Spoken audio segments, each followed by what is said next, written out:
Hi అండి. ఈరోజు సోమవారం కదా, ఇంకా ఉగాది పండగ అయితే దగ్గరికి వస్తుందని రోజుకో పనిలాగా చేసుకుంటున్నాను. ఇల్లు క్లీన్ చేయటం.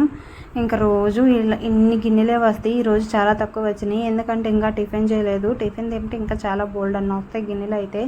ఇంకా నీళ్ళు వచ్చేటప్పుడే నేను పనులన్నీ చేసుకోవాలన్నమాట. ఇంక ఈరోజు ఏంటంటే స్వెటర్లన్నీ ఉదయాన్నే లేవగానే వేనీళ్ళలో నానబెట్టి ఇంకా కంఫర్ట్ డెటాల్ అన్నీ వేసేసి ఎండలో అయితే ఆరబెట్టాను. ఈ ఎండలకి ఊరికినే ఆరిపోతాయిలేండి. మా ఆయన రెయిన్ కోట్ అవన్నీ ఉండే అనమాట. ఈ ఎండలకు ఉతికితేనే ఆరిపోతాయి. ఏడు తిరిగి చలికాలం కూడా అయిపోయింది కదా, అందుకని ఇప్పుడు ఉతికేసి నీట్గా పెట్టేసామంటే మళ్ళీ నెక్స్ట్ ఇయర్కి ఉపయోగపడతాయి.